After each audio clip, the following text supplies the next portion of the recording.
Hey guys, back again. Here's something that I've kind of been thinking about this week, and it's kind of based around fundamentals. And so I'll start with this question.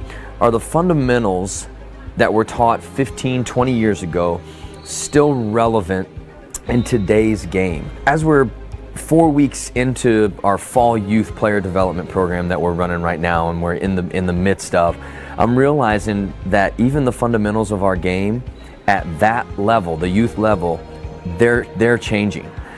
What I taught as a head coach and an assistant coach just 10 years ago looked very different from what I'm teaching players now.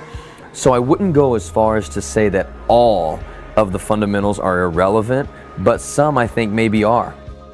Some, like the two-hand chest pass. Then some have just changed, like ball handling, for example.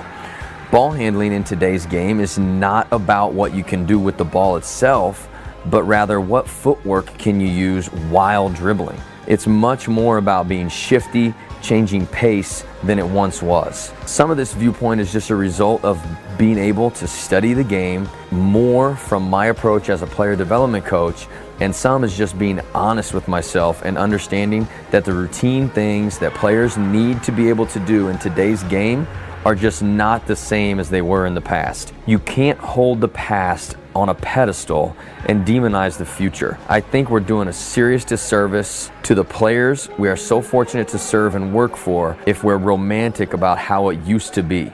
Let's take the floater, for example. You will be hard-pressed to watch a game at any level where the best players on the floor don't possess and utilize some type of floater in their game. In my opinion, it's now a fundamental that players need to have, where that wasn't necessarily the case 10, 15 years ago. Let's use the ball handling, for example.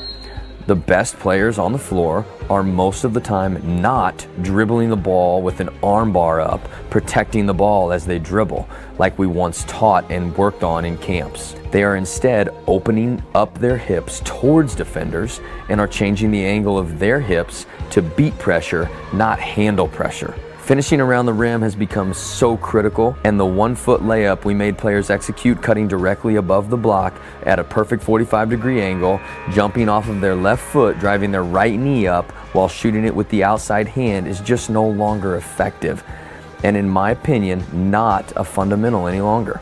When was the last time, other than a transition layup, did you see that happen in a game? I'll wait.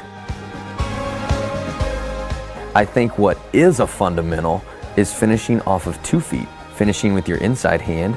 Basically, I see the best players being able to finish off of both feet with both hands. Fundamentals, in my opinion, have no question changed. Whether we like it or not, we have to be honest and take a look at what the best players are routinely doing. They just don't wake up and do those things. They worked on them a lot, just like we once did with what so many of us still consider quote-unquote fundamentals.